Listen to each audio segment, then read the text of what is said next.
Magandang araw po, Ma'am Rain. Hindi ko po alam kung saan ako magsisimula. Hindi naman po kasi ako yung tipo ng tao na naniniwala agad sa mga kwento-kwentong kababalaghan. Laking Maynila ako. Lumaki sa syudad na puro ilaw, traffic, at Starbucks sa bawat kanto. Wala sa vocabulary ko ang engkanto o biringan noon. Para sa akin kasi, lahat ng bagay may paliwanag. Hanggang sa nakatanggap ako ng isang sobre. Biyernes noon, bandang 8 p.m. Kakauwi ko lang galing opisina. Pagbukas ko ng gate ng apartment ko, may nakapatong na sobre sa harapan ng pintuan ko. Luma yung papel. Parang ginamitan pa ng wax seal na kulay ginto. Naka-address sa buong pangalan ko. Mariel Alonso Cruz. Pati birthday ko. Tama ang nakalagay sa ilalim. Pero walang return address. Walang clue kung sino ang nagpadala. Akala ko prank yun. Pero na-curious ako, kaya binuksan ko rin. Ang laman ng sobre ay isang wedding invitation. Ang ganda ng sulat. Parang calligraphy na gawa sa tinta ng fountain pen. Ganito ang nakasulat. You are cordially invited to witness the wedding of your soul under the lights of Biringan. Date, September 22. Venue, Biringan City. Attire, all white. Napakunot noo ako. Biringan? Saan yun? Napatingin ako sa petsa. 3 araw mula ngayon. Wala naman akong kilalang ikakasal. At kahit meron man, bakit ako iniimbitahan sa isang lugar na... Teka, totoo ba yun? Ginugol ko agad. Biringan City. Ayun na.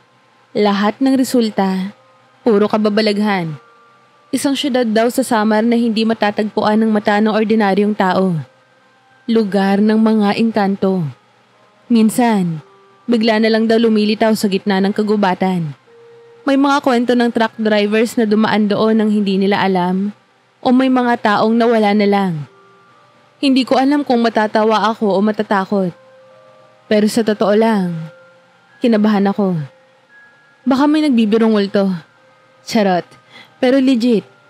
Kinilabutan ako. Itinapon ko ang sobre sa drawer.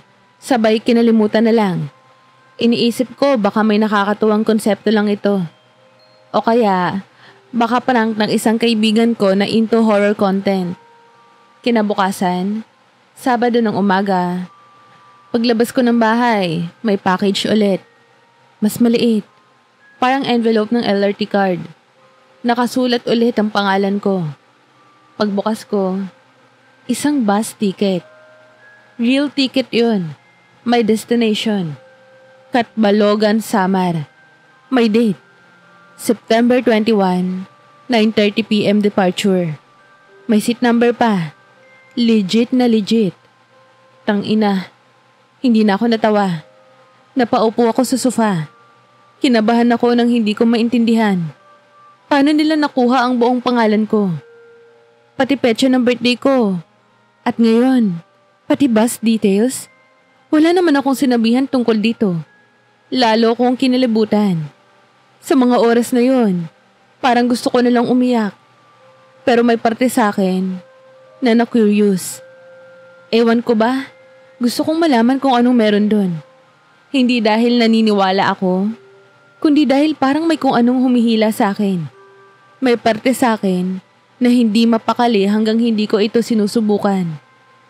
Parang hindi ko kayang baliwalain. Kaya sumunod ako. Pagdating ng Lunes, maaga akong umalis sa trabaho. Nag-empake ako ng konting gamit. Inilagay sa tote bag na paborito ko. At nagpunta ako sa terminal. Habang nasa bus ako, nagpi-play ako ng horror podcast para hindi ako makatulog. Baka nga naman mapagtripan ako ng kung sinong multo, 'di ba? Pero habang tumatagal ang biyahe, napansin ko, kakaiba ang atmosphere. Tahimik yung bus. Wala akong kasabay na nagsasalita. Lahat nakasuot ng puti. Opo, Ma'am Rain, lahat sila. Akala ko nagkataon lang. Pero habang lumilipas ang oras, Napansin kong walang isa man sa kanila ang nagbabago ng ekspresyon. Parang rebulto. Nasa kalagitnaan na kami ng biyahe nang ma-realize kong hindi gumagana ang cellphone ko. Walang signal. Kahit anong pindot ko. Kahit restart. Wala. Pati Google Maps offline. Sumilip ako sa bintana. Padilim na ang paligid. Wala ng city lights. Kakaibang pakiramdam ang bumalot sa akin. Hindi takot, kundi parang hinihigop ako ng isang panaginip. Bandang 3:00 ng madaling araw, tumigil ang bus sa isang sementadong daan na may mga puno sa magkabilang gilid. Walang karatula, walang ilaw. Basta lang huminto. Sabay-sabay kaming bumaba. Walang nagsasalita. Naglakad lang ang mga pasahero papasok sa kakahuyan na tila may sariling daan. Nasa huling bahagi ako ng pila. Medyo nangangapa pa. Nang may lumapit sa akin. Isang babae. Nakaputi rin. Maputi ang balat, makinis, at sobrang ganda. Pero may kung anong kakaiba sa mga mata niya. Parang kumikislap. Sabi niya sa akin, sa boses na parang hangin, "Mariel, hinihintay ka na nila." Napatingin ako sa kanya. Hindi makakibo. Parang may parte sa akin na gustong tumakbo pero hindi ako makagalaw. Tinuro niya ang daan papasok sa mas madilim na bahagi ng kagubatan. At doon, nagsimula ang kwento ko. Isang kwento na kahit ako ay hindi pa rin alam kung paano ipapaliwanag. Hindi ko na rin alam kung paano ko naituloy ang paglalakad noon. Parang may sarili ng utak ang mga paa ko. Sumusunod lang sa agos ng katahimikan, habang ang mga tao sa unahan ko ay dire-diretsyong naglalakad paakyat sa masukal na bahagi ng kagubatan. Madilim ang paligid pero hindi sobrang dilim. May mga aninong ilaw na parang alitap-tap sa ere. Nagsasayaw sa mga sanga ng puno, pero mas matingkad ang liwanag na nagmumula sa unahan. Ang weird kasi, wala namang buwan, walang poste, pero may liwanag. At hindi ko maipaliwanag kung saan nanggagaling yun. Nang makalampas kami sa makitid na daanan ng punong kahoy, bigla akong napahinto. Para akong napunta sa ibang planeta. Nasa harap ko ang isang syudad na hindi ko maipaliwanag. May mga gusaling parang gawa sa kristal. Pero may hugis ng mga sinaunang bahay na parang lumulutang. May ilog na dumadaloy sa gitna, pero kulay pilak ang tubig. May mga halaman na pino at makislap. At mga nilalang na hindi ko alam kung tao ba talaga. Kasi yung iba, sobrang gaganda at gwapo. Ang iba naman, parang may pakpak o may kumikislap sa balat. Napatigil ako sa paghinga. Hindi dahil sa takot, kundi dahil sobrang ganda. Parang napasigaw ang isip ko ng, ano to? Nasaan ako? Ang daming tanong sa utak ko pero parang walang lumalabas sa bibig ko. Tapos, lumapit ulit sa akin yung babae kanina. Yung nakaputi na parang alitap-tap ang aura. Ngumiti siya. Maligayang pagdating sa biringan. Sabi niya, tapos inabot ang kamay ko. Sa paghawak niya, parang may dumaloy na kuryente mula sa balat niya papunta sa balat ko. Pero hindi masakit yon. Mainit. Parang yakap ng alaala. Hindi ko alam kung bakit pero napaluha ako. May kirot sa dibdib ko na hindi ko maipaliwanag. Parang namiss ko ang lugar na to kahit ngayon ko lang siya nakita. Dinala niya ako sa isang malaking bahay na parang halo ng mansyon at palasyo. Sa harap nito, may fountain na ang tubig ay parang kumikislap sa ginto. Pagpasok namin, sinalubong ako ng maraming nilalang.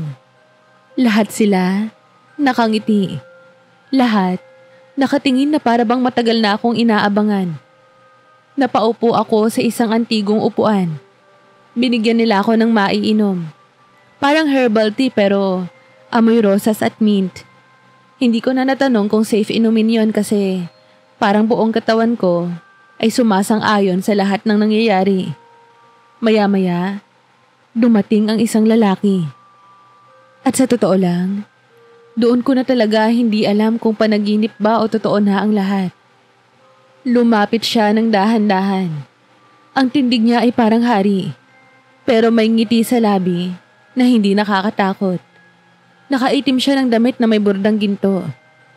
At ang mata niya, Diyos ko, yung mata niya ay parang may sariling kalangitan. Nagulat ako nang lumapit siya sa harapan ko. Lumuhod ng bahagya at sabay sabing, "Sa wakas, nandito ka na." Hindi ako nakagalaw. Hindi ko po siya kilala. Pero may bahagi sa akin na parang kilalang kilala ko siya. Tinignan ko siya mula ulo hanggang paa. Ang buhok niya ay mahaba at makinis. Halos itim na may bahagyang asul sa gilid kapag natatamaan ng liwanag. Ang balat niya ay maputi, pero hindi maputlang may sakit. Maputing may lakas. Ang boses niya, malamig sa tenga, pero may init sa dibdib. At ang pangalan niya, Amare. Inaya niya akong maglakad. Pinalibot niya ako sa syudad ng Biringan. Ipinakita niya sa akin ang ilog ng mga alaala, ang punong sinasamba ng mga diwata, ang palasyo ng liwanag. Tila parang tour pero ang tono ng kanyang kwento ay laging may kami. Parang noon pa ay magkasama na kami roon. Parang may pinagsamahan kami sa lugar na to. Sa bawat sulok ng syudad, parang kilala ako ng lahat. May mga kumakaway, may mga yumuyuko. Kaya tinanong ko siya, "Sino ba ako para sa kanila?" Ngumiti lang siya at sinabing, "Isang puso na bumalik." Hindi ko na alam kung paano ko mararamdaman yon. Lahat ng nangyayari ng parang may script pero walang rehearsal. Parang matagal na itong nakaprograma at ako na lang ang huling pirasong hinihintay. Bandang hapon, inihatid ako ni Amare sa isang mataas na bahagi ng syudad. Parang may parang cliff doon at tanaw ang buong lugar. Doon, sa katahimikan ng hangin at sa tanawing punong-puno ng liwanag, tinanong ko siya ng diretsahan. "Anong nangyayari? Bakit ako nandito? Ano to? Panaginip ba to?" Matagal siyang hindi nagsalita. Pero nang nagsalita siya, buo ang boses niya. "Hindi ito panaginip. Ito ang bahay mo. At ako ang matagal mo na iniwang tahanan." Kinalibutan ako. Napaatras ako ng bahagya. Pero hindi dahil sa takot, kundi dahil may parte sa akin na parang naniniwala. Tumayo siya, lumapit sa akin, at hawak ang kamay ko ay nagsalita siya. "Isang gabi lang ito para sa mundo mo, pero isang buhay para sa amin. Bukas, ikakasal tayo. At sa gabing yun, buo ka na ulit." Hindi ako nakasagot. Hindi ko alam kung tatawa ako o iiyak. O tatakbo paalis. Pero sa mga oras na yun, ang katawan ko ay parang nilunod ng kakaibang pakiramdam. Hindi ako natakot, kundi parang may parte sa akin na matagal nang gustong marinig yun. At habang pinagmamasdan ko ang sinag ng araw na tumatama sa mga kristal ng syudad, isang bagay ang malinaw. Nandito ako sa lugar na hindi ko magugol, pero parang matagal ko na siyang kilala. Kinabukasan, pagising ko, hindi ako sigurado kung anong oras na. Walang orasan, walang cellphone, at ang tanging liwanag lang ay mula sa malambot na sinag ng araw na sumisilip sa bintana ng kwartong tinutuluyan ko. Pero kahit walang relo, alam kong oras na para sa kasal. Sa loob ng kwarto ay may mga nakaabang na mga babae. Lahat sila, sobrang gaganda. Parang mga diwata sa lumang kwento ni Lola. Ang balat nila ay parang porselana. Ang buhok mahahaba. At ang mga mata nila, sobrang lalim, sobrang tahimik. Lumapit sa akin ng isa, ngumiti, at sabay sabing, "Handa ka na ba, Mariel?" Hindi ako agad nakasagot. Gusto ko sanang magsabi ng hindi o sandali lang pero wala sa akin ang lakas ng loob. Ang katawan ko ay parang sumunod na lang. Dahan-dahan nila akong hinubaran ng suot kong damit at binihisa ng isang napakagandang gown. Gawa sa manipis na tela na tila gawa sa ulap. May mga bordang bulaklak na kumikislap kapag tinamaan ng liwanag. At ang belo, mahaba, halos abutin ng sahig. At amoy bulaklak ng gabi. Habang binubuhol nila ang buhok ko at nilagyan ng mga bulaklak, may isang babaeng engkanto ang naglapat ng palad sa noo ko. Bigla akong nakaramdam ng kung anong init na dumadaloy sa loob ng utak ko. At sa isang iglap, nakita ko siya. Hindi lang si Amare sa kasalukuyan, kundi si Amare ng isang panahong hindi ko alam kung kailan. Nakita ko ang sarili ko. Ibang anyo, ibang pangalan. Pero ako yun. Kami, magkasama, tumatawa at nagsasayaw, nagsusumpaan. Napalunok ako, napahawak ako sa dibdib ko. Totoo nga, may nakaraan kami. Bumukas ang pintuan. Tumigil ang oras sa loob ng silid. Si Amare, nakatayo siya roon. Nakaitim na damit na may ginto't asul na linya. Walang korona, pero halatang siya ang pinuno. Lahat ng engkanto sa paligid ay yumuko. Maliban sa akin.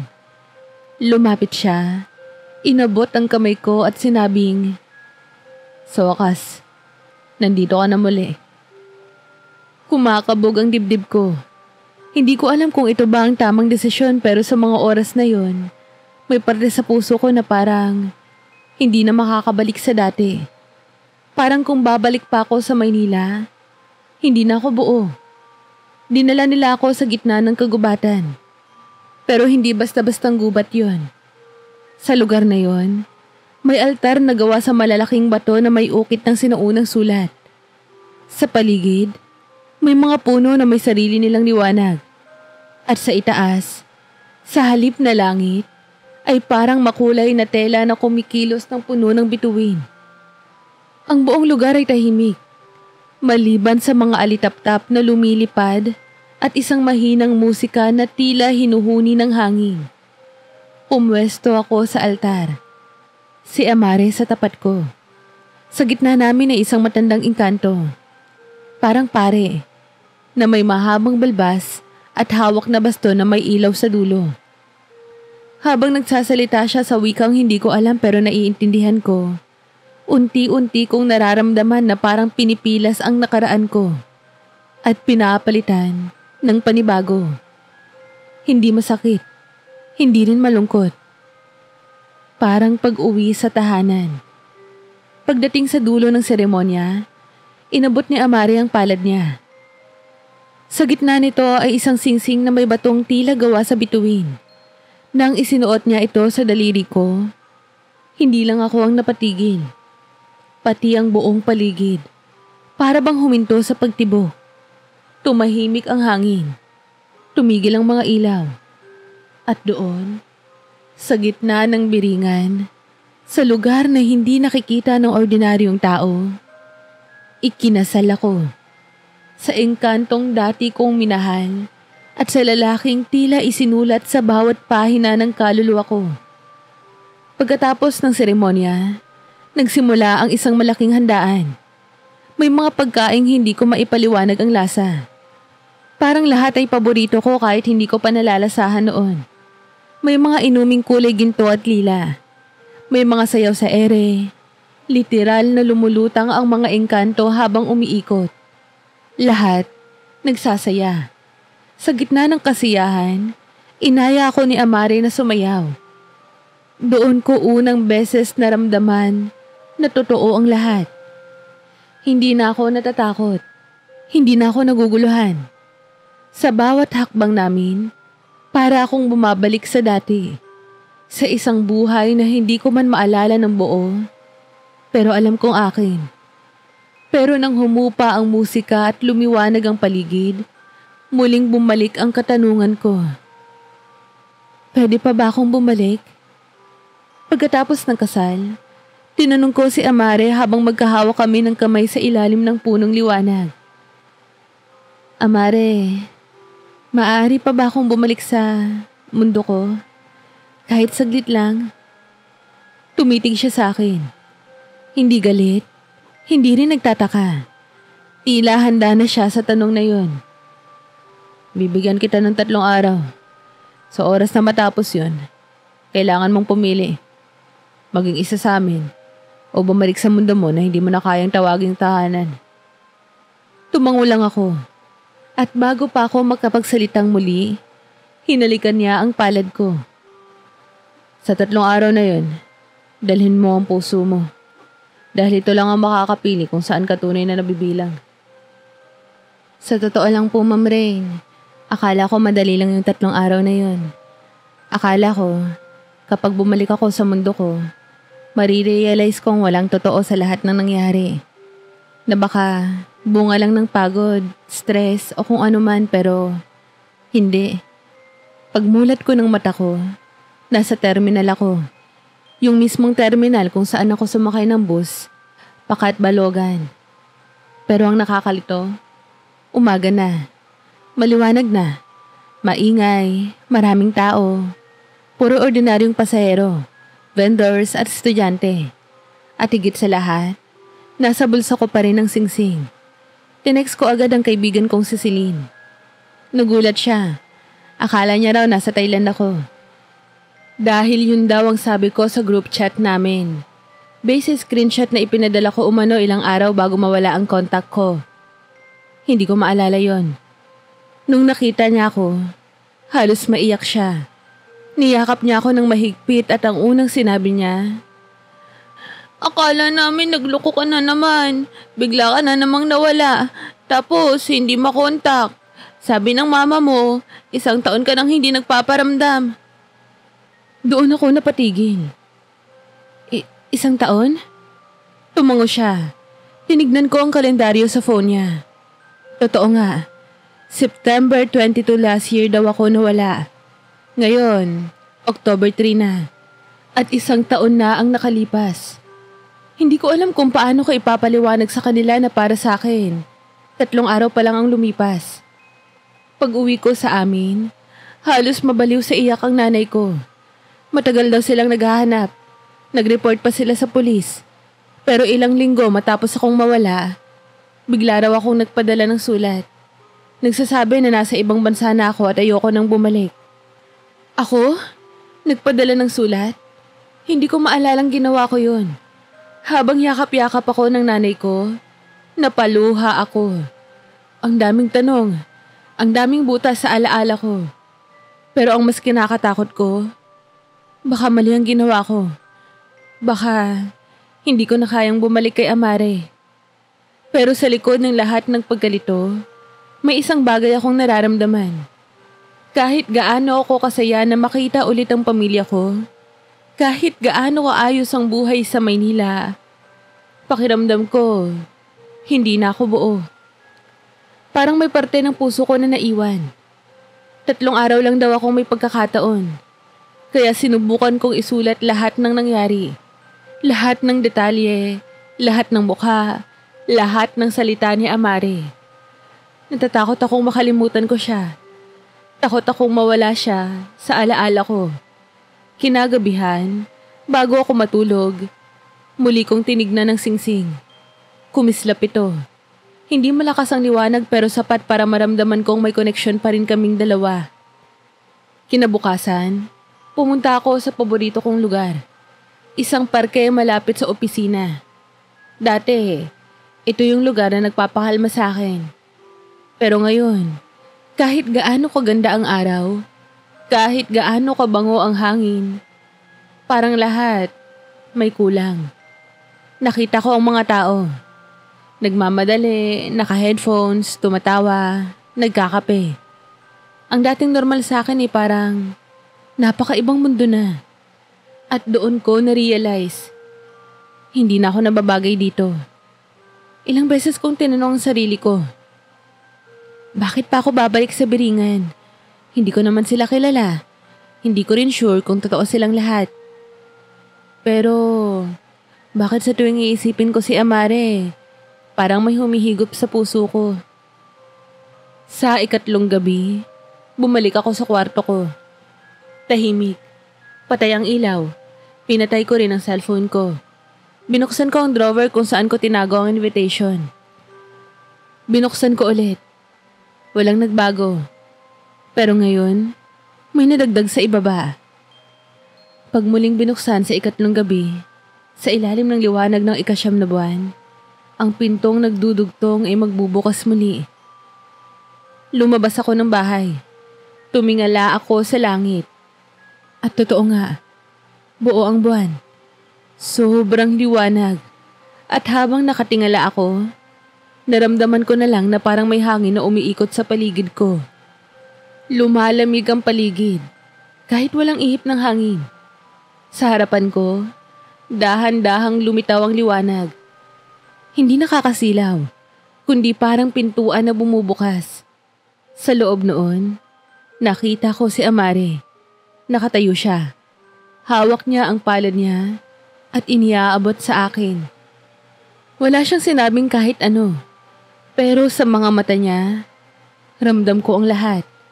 Ang tanong, ang takot, ang pag-asa. Naramdaman ko rin ang bigat ng pasya. Babalik ba ako sa mundong kilala ko? O sasama ako sa mundo na hindi ako kailanman magiging ordinaryo pero maaaring maging buo? Hindi ko na pinatagal. Nilakad ko ang pintuan, lumapit sa kanya at inabot ang kamay niya.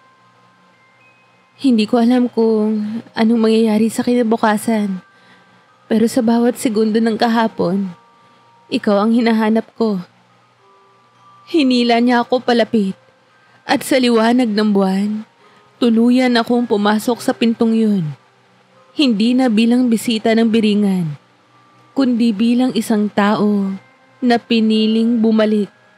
Akala ko may ceremonial light show o dramatic na hangin na magbabalot sa akin nung pagpasok ko sa pintuan papuntang biringan. Pero hindi.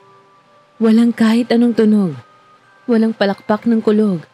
Walang bulalakaw na babagsak. Ang meron lang, siya, si Amare. Nakahawak ang palad niya sa kamay ko. Mainit.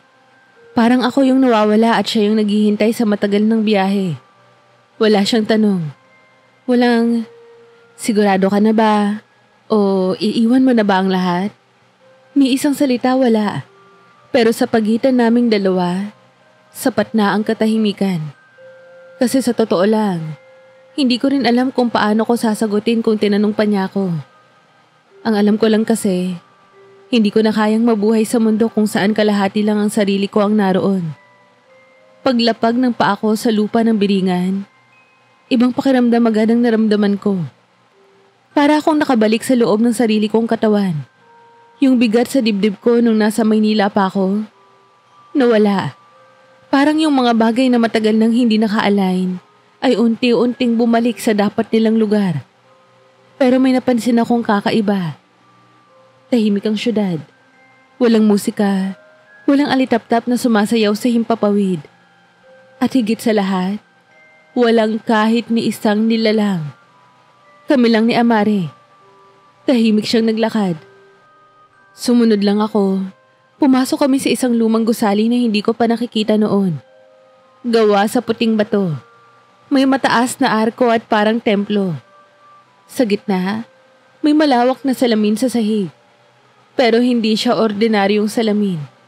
Dahil sa loob nito, hindi refleksyon ang nakikita mo, kundi mga alaala. Mga alaala naming dalawa. Nakita ko kami sa isang mundo na mukhang sinaunang panahon. Ako, nakasuot ng kulay asul na damit na gawa sa telang hindi ko pa nakikita kailanman. Siya, pareho pa rin. Walang nagbago sa itsura niya kahit napakaraming taon na ang lumipas. Naglalakad kami sa isang taniman ng bulaklak. Magkaakbay, tumatawa. May hawak siyang singsing at ako ay sumasang-ayon. Kasunod nun, nakita ko ang sarili kong umiiyak habang nakatingin sa isang nagliliyab na pader. Nandun siya, pero hindi ako makalapit. Hawak niya ang dibdib niya at may sugat. Tapos, nawala ako. Lumuhod ako sa tabi ng salamin. Hindi ko mapigilang mapaluha. lahat ng to nangyari?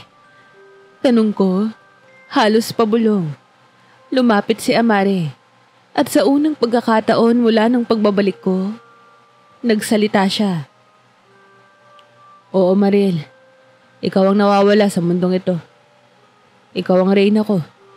Ikaw ang pag-ibig ko na tinangay ng panahon. At sa bawat taon na lumipas, sa bawat daang pag-ikot ng buwan, ikaw lang ang hinihintay ng syudad na to. Napahawak ako sa dibdib ko. Iba yung bigat. Hindi na ito takot, kundi damdaming parang hindi ko kayang ikulong sa kahit anong salita. Pero may isa pang tanong na kailangan kong malaman. Bakit ngayon lang? Tinitigan niya ako. Dahil ngayon ka lang naging handa na bumalik. Tama siya. Baka nga kung ilang taon akong bumalik sa syudad na to, hindi pa ako handa. Hindi ko pa mararamdaman ang pangungulila, ang kakulangan. Pero ngayong nakita ko na kung paano ang mabuhay ng kalahating puso sa mundo ng tao, alam ko na. Dito, buo ako. Muling bumalik ang liwanag sa syudad pagkaraan ng pag-uusap namin. Isa-isa, lumitaw ang mga nilalang. Ngumingiti, yumuyo ko, na para bang binabati ako. Mga engkantada, mga nilalang na hindi ko masabi kung babae o lalaki. May mga pakpak, may mga kristal sa balat, may mga matang kulay dilaw. Lahat sila, masaya. Muling nabuhay ang biringan. At sa gitna ng pagdiriwang, inilapit ni Amare ang kanyang noo sa noo ko. Ngayong ikaw ay narito na muli, ang puso ng syudad ay muling titibok. Mula sa gitna ng plaza, lumitaw ang isang dambuhalang puno. Hindi ko alam kung paano nangyari pero mistulang lumaki ito sa loob ng ilang segundo. Ang dahon nito, kulay pilak. Ang mga ugat ay may ilaw. At sa gitna ng punong iyon, may trono. 2. Hindi ko alam kung bakit pero alam kong para sa amin yun. Dinala ako ni Amare sa harap ng punong yun. Lahat ng nilalang ng biringan ay nakapila. Nakasuot ng kani-kanilang ceremonial attire. At doon, sa gitna ng pagdiriwang, muling inalay sa amin ang kasal.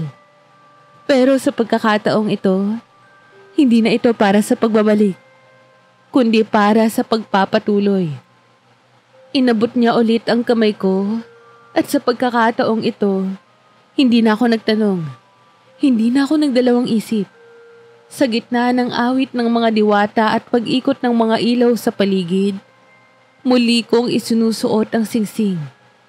At sa pagkakataong ito, buong puso. Pagkatapos ng kasal, inakala kong magiging madali na ang lahat. Na parang sa mga fairy tale, may happily ever after agad. May pagising sa umaga na puro ngiti, halik sa noo, at tahimik na buhay sa gitna ng mahiwagang syudad ng biringan.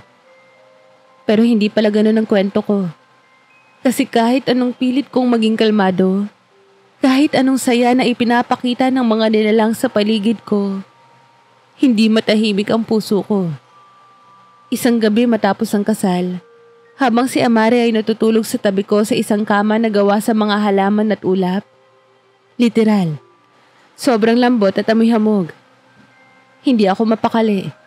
Tumingin ako sa kisame ng bahay namin, kung saan umiikot-ikot ang liwanag ng mga bituin na parang musika. Pero sa halip na aliwin ako, ang mga ilaw na yon ay naging paalala na wala na talaga ako sa mundo na kinagisnan ko.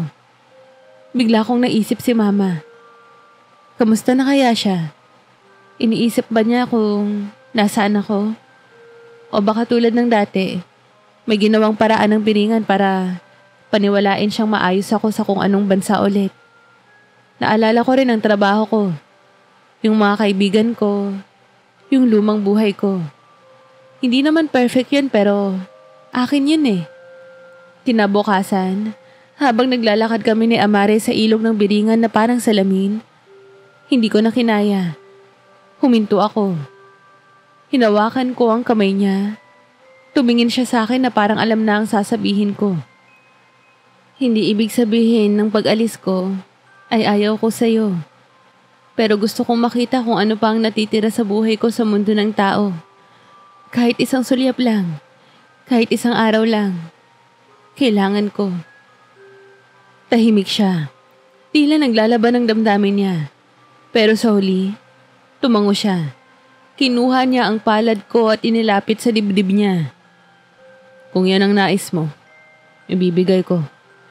Ngunit tandaan mo, Mariel, ang pinto ay hindi laging bukas.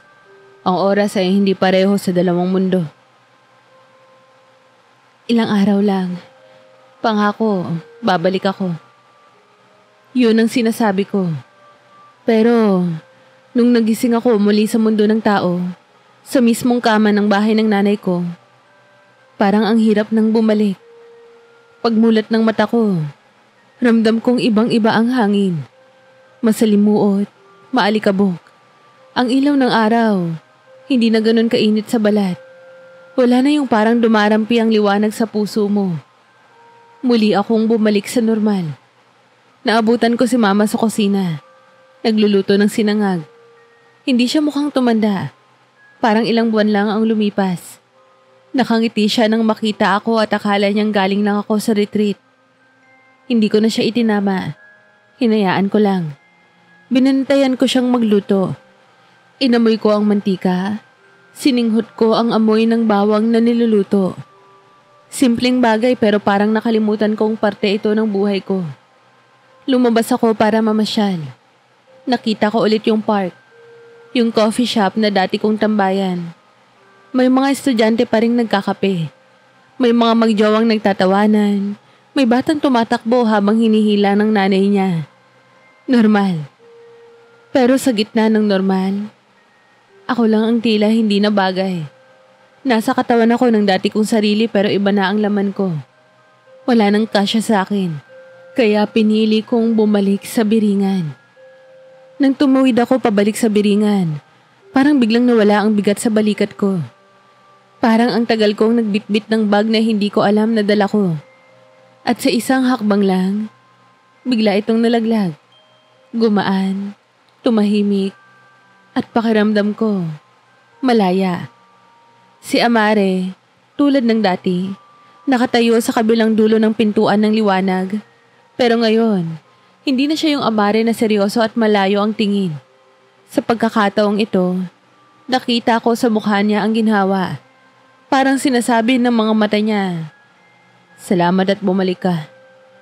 Lumapit ako sa kanya at bago pa man ako makapagsalita, niyakap niya ako ng mahigpit. Hindi ko alam kung gaano kami katagal nagyakap. Pero sa buong buhay ko, yun ang unang yakap na hindi ko gustong matapos. Pagdating namin sa syudad, napansin ko agad ang pagkakaiba. Mas maliwanag ang Biringan. Mas buhay ang paligid. Ang mga ilaw sa punang kahoy ay mas matingkad. Ang mga bulaklak, mas matitingkad ang kulay. Parang mas masigla ang buong lugar. Tinanong ko si Amare, "Anong nangyari habang wala ako?" Ngumiti siya. Sabay sumagot, "Ang Biringan ay isang syudad na tumitibok sa tibok ng puso ng reyna. Noong umalis ka, huminto ang lahat. Hindi sila tuluyang nawala pero natulog ang liwanag. Ngayong nandito ka, bumalik na din ang buhay." Napahawak ako sa dibdib ko. Hindi ko alam na ganun kalalim ang koneksyon ko sa syudad na ito. Hindi ko alam na sa simpleng presensya ko, kaya palang magbago ang isang buong mundo. Dinala ako ni Amare sa silid sa itaas ng puno ng liwanag. Noon lang ako nakarating doon. May hagdanan sa paligid ng puno na tila gawa sa hangin. Lumulutang, pero matibay sa bawat hakbang. Pagdating namin sa tuktok, nakita ko ang isang silid na bilog. Walang pader pero may hangin na parang humaharang sa labas. Sa gitna ng silid ay may lamesang kristal. At sa ibabaw nito, may 3 bagay. Isang maliit na kahon, isang pluma na tila gawa sa bulalakaw, at isang papel na walang sulat. "Ano to?" tanong ko. "Ito ang kasulatan ng iyong pagpili. Hindi ito para sa akin. Hindi rin to para sa kanila. Para sa'yo ito. Isulat mo kung sino ka. At ang biringan ay mag-aanyo ayon sa kung anong klaseng mundo ang nais mong itayo. Hindi agad ako nakapagsulat. Tumitig lang ako sa papel. Sa mga segundo, minuto, baka oras, hindi ko maalala. Nakatitig lang ako sa blankong espasyo. Tapos, dahan-dahan kong kinuha ang pluma. Ang sinulat ko ay hindi pangalan ko. Hindi kwento ko, kundi isang pangako. Mula sa araw na to, hindi na ako lalakad sa gitna ng dalawang mundo. Pinipili kong yakapin ang isang mundong hindi ko kailanman lubusang maintindihan, pero buong puso kong nararamdaman. Ako si Mariel, isang dating mortal, isang pusong matagal ng hinog sa pag-ibig na walang hanggan. At ito, ang tahanan ko. Nang matapos ko ang huling tuldok, biglang lumiwanag ang buong silid. Ang papel ay unti-unting naglaho, at ang pluma, naging alikabok na kuminang sa hangin. Tumingin ako kay Amare. Nakangiti siya, pero hindi yung tipong simpleng ngiti lang. Ngumiti siya na parang may kapayapaan sa loob. Tumango siya. Tapos na ang paglalakbay mo. Magsisimula na ang ating pamumuhay. Simula noon, hindi na ako bumalik sa mundo ng tao. Hindi ko rin alam kung anong nangyari sa katawan kong naiwan doon, kung meron man. Pero may isa akong hinala. Baka ang mundo ng tao ay gumawa rin ng sariling paraan para kalimutan ako. O baka tuluyan na akong ginawang alaala. Pero hindi na mahalaga yon. Dito sa Biringan, isa akong reyna. Hindi dahil sa titulo, kundi dahil pinili ko ang mundong ito. Isang buhay na hindi ko pinilit. Pero ako mismo ang nagbukas ng pintuan. Araw-araw, lumilibot ako sa mga bata ng Biringan. Mga nilalang na iba-iba ang hugis at anyo. Pero lahat, may ngiting walang alinlangan. Nagtuturo ako sa kanila ng sining mula sa mundo ng tao. Pagpipinta, music, minsan kahit TikTok dance. Huwag mo akong i-judge, dala ko pa rin ang konting kalokohan. Si Amari naman, naging mas bukas. Mas madalas siyang tumawa. Mas madalas kaming magkwento ng mga bagay na dating hindi na pag-uusapan. Lumipas ang maraming buwan simula nang pinili kong manatili sa Biringan. Hindi ko na malayan kung ilang araw na ba talaga. Kasi dito, hindi mo binibilang ang oras gaya ng ginagawa sa mundo ng tao. Walang mga orasan, walang deadlines, walang alarm clock. Ang batayan ng panahon dito ay ang liwanag ng buwan, ang pag-ikot ng ilog, at ang tibok ng puso. At sa bawat tibok, nararamdaman kong nasa tamang lugar ako. Araw-araw, gumigising ako sa silid namin ni Amare na nasa tuktok pa rin ng punong liwanag. Sa umaga, binubuksan ko ang bintana at sumasalubong sa akin ang mga nilalang ng syudad na masaya, buhay, at payapa. Minsan, kailangan nating mawala sa mundo para makita kung saan talaga tayo nababagay. Hindi lahat ng misteryo ay dapat katakutan. Minsan, ang hindi natin maipaliwanag ay siya palang magbobuo sa atin. Kamusta po kayo? Muli, maraming salamat po sa pagsubaybay. Huwag niyo po sanang kalilimutang mag-like, share, at subscribe. Hi po sa mga subscribers ko at welcome po sa mga bago kong subscribers. Huwag po sana kayong magsasawang makinig ng mga stories ko. Palagi po kayong mag-iingat. Have a nice day po. Hanggang sa muli.